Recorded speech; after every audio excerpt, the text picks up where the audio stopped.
tal, mi querido Teodoro Rentería? Un gusto saludarte a ti y a toda la audiencia de Irradia Noticias en el 103.7 de su radio. La perspectiva de hoy se titula Discusión Histórica. El Pleno de la Suprema Corte de Justicia de la Nación aprobó el día de ayer declarar procedente una controversia constitucional en contra de la reforma al Poder Judicial. Esto significa que 8 de los 11 ministros que componen actualmente la Corte concuerdan en someter al análisis si la reforma constitucional recién aprobada, promulgada y en vigor afecta la autonomía de los órganos judiciales, la independencia de sus miembros y el principio de la división de poderes. El resultado del análisis podría tener 3 conclusiones. 1. Se acepta la constitucionalidad de la reforma. 2. Se declara inconstitucional.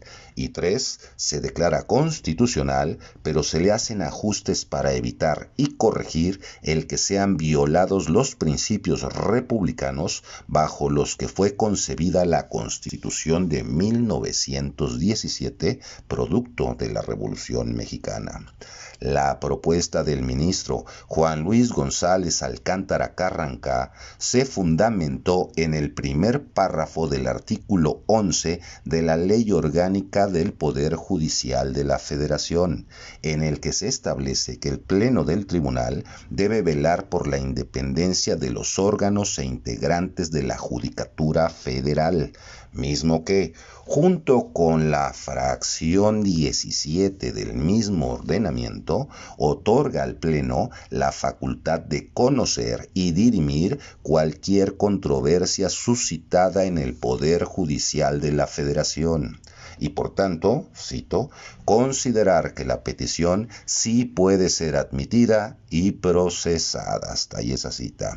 La discusión entre los ministros que votaron a favor fue profunda y amplia sobre las consideraciones de la petición, los alcances de sus facultades y las obligaciones que las leyes les imponen. Las 3 ministras que se opusieron, Yasmín Esquivel, Loreta Ortiz y Lenia Batres, dijeron que las disposiciones aducidas correspondientes a la ley orgánica simplemente no procedían, sin argumentar el por qué se negaban a siquiera someter al análisis la petición y en concreto demandaron que fuera desechada y punto. A las 3 ministras que se opusieron a dar por válidos los fundamentos y motivaciones de la controversia, los otros 8 ministros respondieron que con la admisión de este recurso no se pretende juzgar ni prejuzgar sobre lo fundado o no de los argumentos expuestos por sus promoventes, sino someterla a escrutinio, a control constitucional. Para eso resulta necesario, una vez revisada la forma, estudiar el fondo del asunto. La ministra Lenia Batres acusó a los ministros de intentar un golpe de Estado y para ello valerse de una, dijo, rebuscada y absurda interpretación de una facultad prevista en su ley orgánica. En concreto, negó la validez de las normas vigentes. En respuesta al cuestionamiento sobre que nunca se había resuelto de esta manera, la ministra Margarita Ríos Farjat planteó que, dado el momento histórico que vive la nación, el mismo resulta propicio para enriquecer el derecho constitucional mexicano con mayores y más amplios debates. Pues, y la cito, si antes no se habían presentado estas consultas o estos debates, es porque antes no se había llevado una reforma como la que se llevó a cabo en este país el mes pasado. Hasta ahí la cita.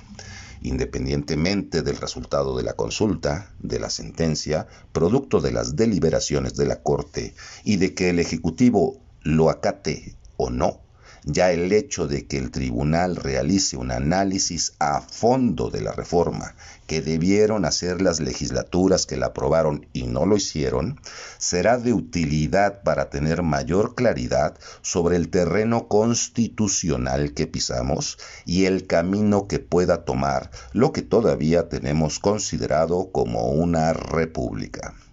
Y para iniciados, apenas inició el proceso formal de entrega-recepción de la administración pública estatal y ya comenzaron a salir los trapitos al sol.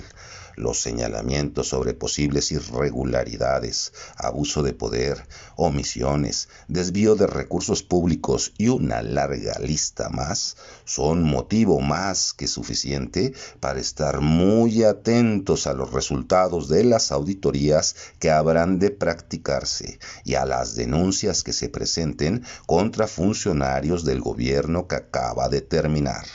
A esos exfuncionarios quizá les convenga más no irse todavía de Morelos, ya que tendrán que gastar en trasladarse para atender los requerimientos administrativos y puede que penales a los que haya lugar. Yo soy su servidor y amigo Marcos Pineda Godoy. Le deseo que tenga un excelente fin de semana y no se olvide que la información es poder.